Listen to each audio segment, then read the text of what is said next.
Hello and welcome to EpicTV's Climbing Daily. My name's Peter Neen and I am taking over for Charlie for just a couple of weeks while he's on holiday.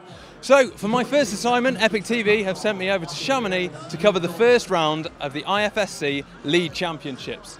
So we're here in beautiful Chamonix, the atmosphere is absolutely electric, people are drinking, having a good time. So let's catch up with the action from the men and then go over to the women.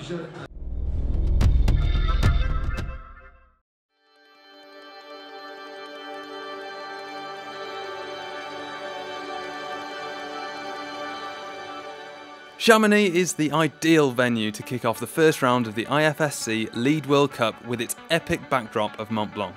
With a brand new comp wall and more screaming fans than you can shake a clipstick at, the atmosphere in the main square was electric.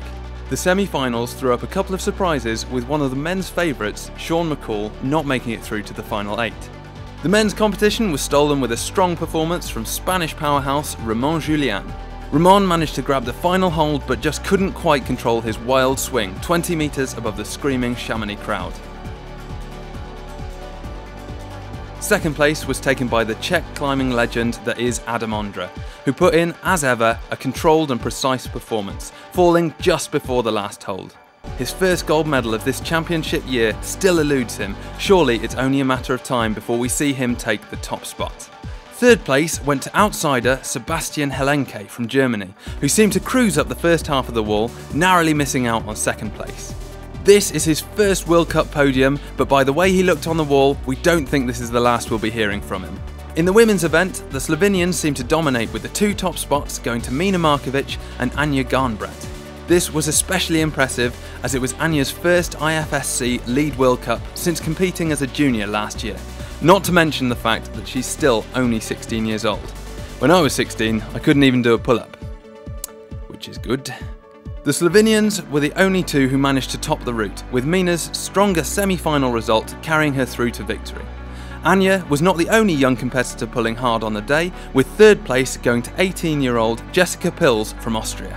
After taking 5th in the European Bouldering Cup this year, she really seems to be making an impression on the competition circuit. Something really seems to be shifting in climbing at the moment, with a whole host of ridiculously talented climbers performing at the very highest level.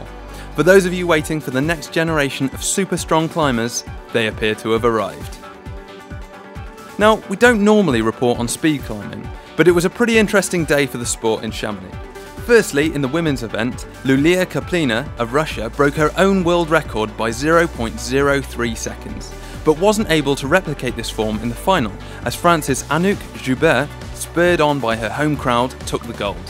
In the men's event, an unexpected result saw the two finalists scoring exactly the same time, something that's pretty rare in speed climbing. This meant that the two competitors had to come out for another race. Unfortunately, a false start from Ukrainian Danyil Boldyrev meant that victory went to Czech Libor Hroza. It was a fantastic weekend of climbing, with the crowd being treated to an exhilarating finale in the lead competitions. So congratulations to Mina Markovič and Ramón Julián. That just about wraps it up from us here at EpicTV, here in Chamonix for the first round of the IFSC Lead World Cup. So from all of us here in Chamonix, see you tomorrow on the next episode of Climbing Daily.